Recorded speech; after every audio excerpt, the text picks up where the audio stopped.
Hello, my name is Estefania, and for this third video of this series of videos, I'm here again with Ana Maria. Hello, how are you? Hello, Estefania. Hello, everyone. As always, it's a pleasure to bring this message to the audience from your home here in Colombia to anywhere in the world you are joining us today.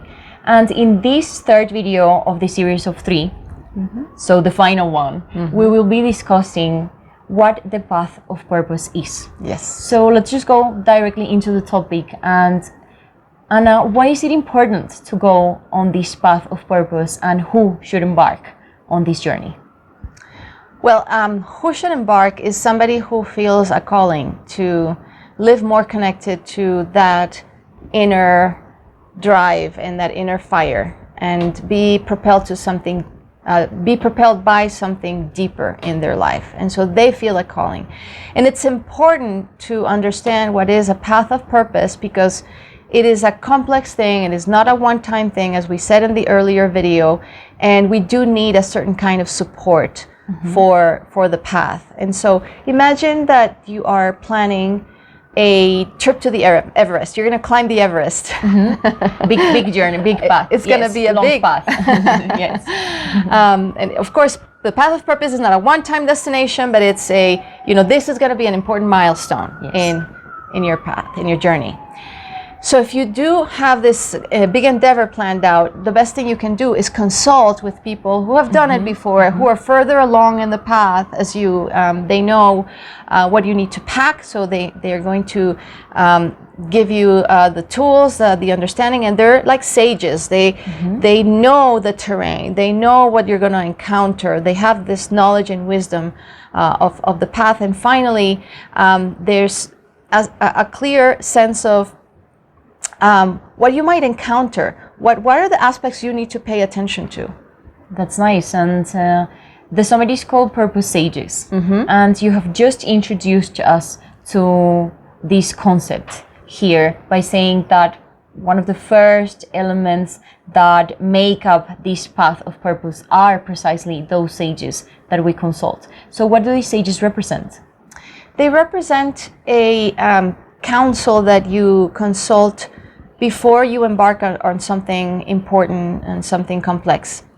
This concept comes from my book. So in my methodology that has 6 steps, when you craft your vision statement, before you write anything down, you consult with sages that might know what is actually needed in the world, what you need to pay attention to, and enrich your perspective with others, with the people who you consider have a high level of consciousness, of understanding, a perspective, and also an experience, have a lot of experience, and that can help you widen your understanding and perspective. So sages, in the context of purpose sages, are what I would advise anybody to consult with as you embark on this path of purpose, or if you have already embarked, as you deepen your path of purpose.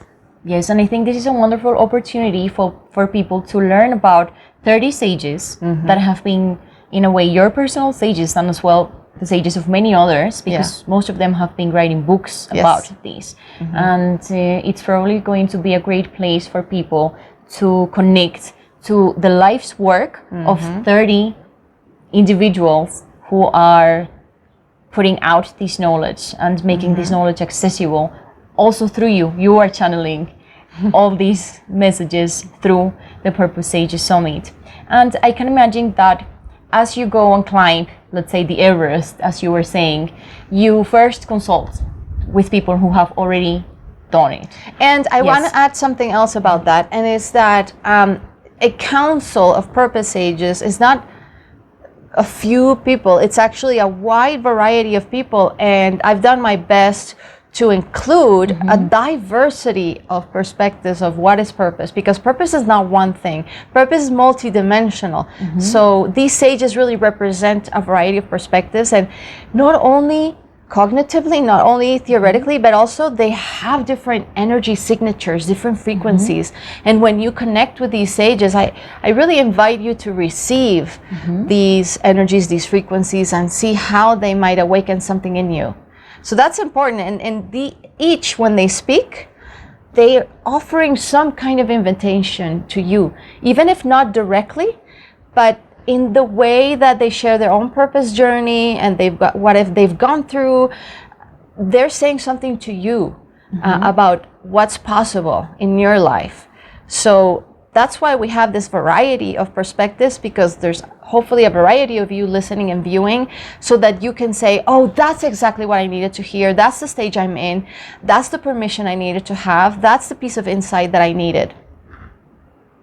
So going back to the narrative that you proposed earlier of going on a hike, let's say climbing the Everest. First, you consult with these sages. Yeah. And later, I guess you also have to pack down something. You have to bring something into this path. So what are these tools that you need to bring? Yes. So a very important tool is a tool for reflection. And I can't think of a better one than a journal. So this is going to be the main tool, because let's remember that the path of purpose is an inner journey. I mean, you can go out on an outer journey and actually climb the Everest if you like. Yes, like physically, humanly. Yes. Exactly. However, what we're going to pay attention mostly here is what happens to you internally. How is it that you connect with that gem that we mentioned in the first video, that gem and all the prism that it represents and the gifts it brings you. So how we do that is through reflection and through writing. So this is the main tool that we're going to bring on this purpose path. And what else should people know about this path, besides the sages, besides the tools? What is important for people to know? Well, I think that to go on this path, you need to interrupt your daily routine, at least to some degree. Because if you want to access the parts of you that can think in a deeper way, you do have to stop. Yes. You have to relax your nervous system. You have to let go of some of the conditioning that we have, where, oh, this is not productive, oh, I'm not making money by doing this, or anything that would inhibit you from devoting time, energy to your inner life. Yes.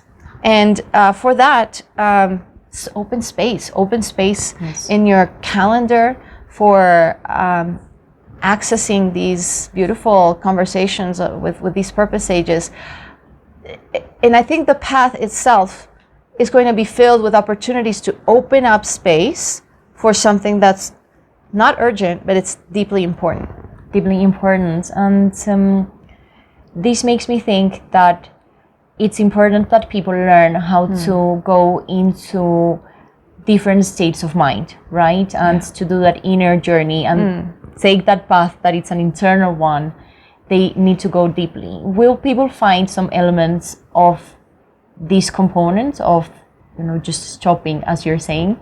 Yes, definitely. So if you decide to take the summit as a complete immersion, you can take that week off and simply devote yourself to time for you. Take out your journal, listen to all the talks during that week, and take notes of what resonated with you and what questions are lingering for you to respond and live into. Not just respond, but actually live into.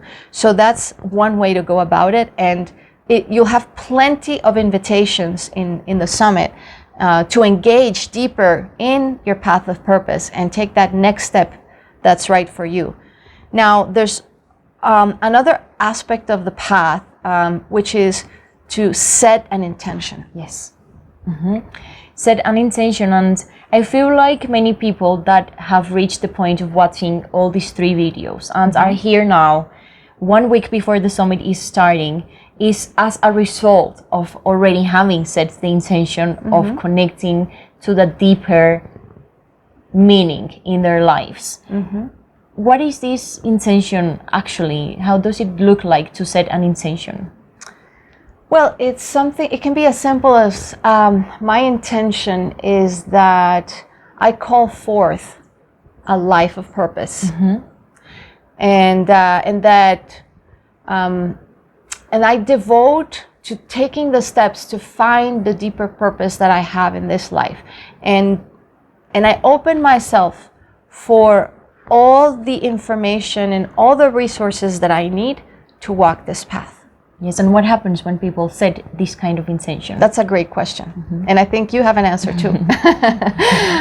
But I think what has happened to me is that life starts to respond. Yes. And you start receiving answers and prompts and tips of what is the next little step. You don't need to have everything figured out. You just need to know the next little step, and you'll receive a variety of little gifts Yes. and surprises when you set an intention. What do you think? Yes, I think that's exactly the case when people send out a clear message to the universe, to God, to their inner self, whichever mystical way they connect with their environment. The universe conspires to bring the elements into your life to make that happen. And I also think that requires patience, right? Because Definitely. we set an intention and things start coming into our lives, maybe in a way that we will perceive as slow, in a slow way. It could be that we think it's slow, but it is happening from the moment we set that intention. Absolutely. And something I learned in my coaching school is that human beings are not machines. Yes. And we sometimes operate like we should be like an on and off kind of machine type thing. And that's not who we are. We are living beings, and you can't scream to a plant and say, grow faster. You can't do that. Yes. That has its space. And that's the same with the path to purpose is something that's alive in you, that you cultivate, and that starts to grow and gain more prominence and more strength, and that inner fire has more vibrancy inside of you. So that intention is the start that you do in a devoted way, and then you just open up and see what happens. And maybe these conversations that we're having, and maybe the summit, which will be a grand event, can be part of that synchronicity and offering to you in your path. That's great. So we have talked about the sages, and we have introduced to our audience that we have already, and more particularly you have already, put together a global council of sages whose wisdom people can tap into during this experience. We talked about the tools, the journal being one of them that is very important in this path. We talked about the intention, the initiations of this path, and how do all of these elements combine into the summit. What is the summit actually?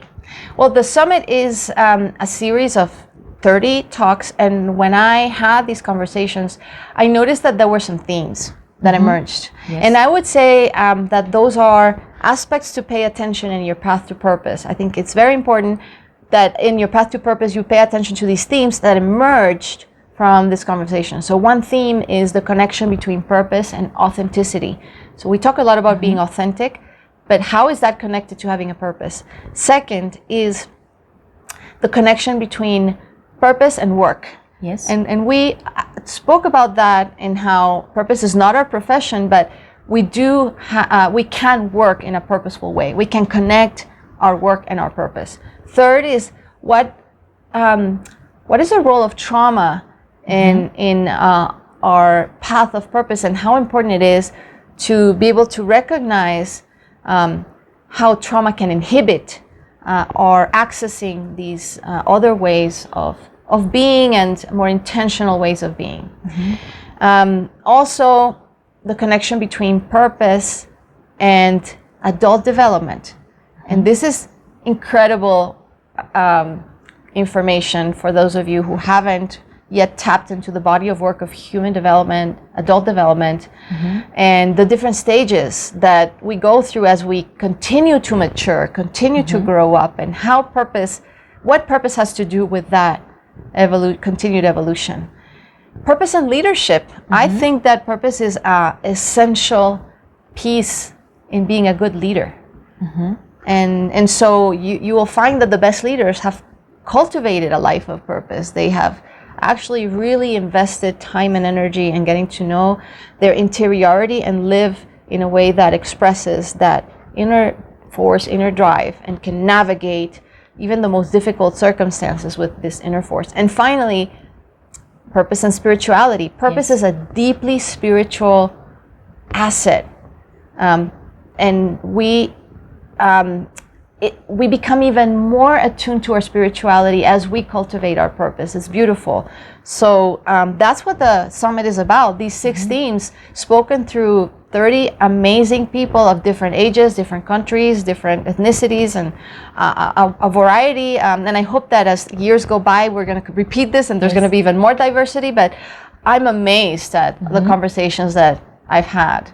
Yes, I want to really take this opportunity to let people know that this is your life's work, that this is your path. Actually, this is part of what you have been doing. You have been reading this book, reaching out to these sages, interviewing them yourself, organizing these contents into all of these topics. And we have also been doing these interviews together. So in a way, the summit has already started when people started joining this content through social media. And about the technicalities or the practicalities of it, can anybody join from anywhere in the world? Do they need to register? Do they need to pay? Or how does this work?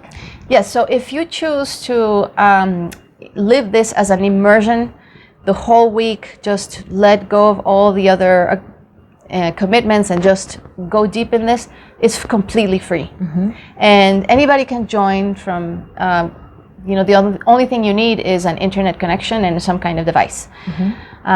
However, if you don't have the time to carve out the full week and you would prefer to see this slowly, to have time to digest, and also to have more resources, for example, prompts to journal, and acquire a new practice that we're going to teach you called Purpose Tea Time, which you'll learn more about later. This is a premium way of experiencing the summit, and this you'll be charged according to the date where you acquired it. But if you acquire it before the summit starts, you have 50% off. Okay, great. So people will be able to find all of this information as well on social media. And it's been so great to prepare these videos. We have been preparing many hours to be here and condense this information into 3 videos. And I would like to wrap up by connecting to what I said at the beginning of the first video, and it's that it is purpose what brings us here together. It is purpose as the individual one for each one of us, and also the collective purpose that we have tapped into through the work of Revision Academy that makes us bring to you this information. And we really hope that it has been very valuable so far, that you feel called, that you feel invited and welcome to be part of this experience during the 6 days in which the summit will be available for free. And of course, if you want to be coached by Ana Maria, as I am, as many other people who are part of the Revision Academy are, you will be also able to do that after the summit. So Ana Maria, final invitation please to people who have made it all the way to the end of this series of interviews.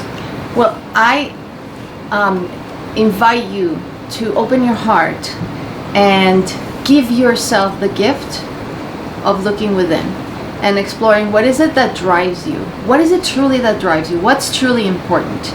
And not feel alone in that question. Understand that we are a big group of people committed to a life of purpose, and we invite you to deepen your commitment to your own purpose, to your own path in the unique way you want to walk it. And we're here with you, supporting you.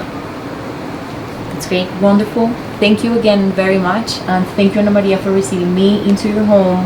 And hopefully we will get the chance to do this many more times, bring out a lot more content to people through our social media platforms. So we are on Facebook, we are on LinkedIn, we are on Instagram right now, and we will also be having these lives at the end of each one of the days during the summit, in which people will be able to send us their questions if they have something else to discuss. So we will be seeing each other again in the virtual world. Yes, then. absolutely. Great. Thank you, Estefania. My pleasure. Thanks a lot. Bye-bye. Bye. Thank you.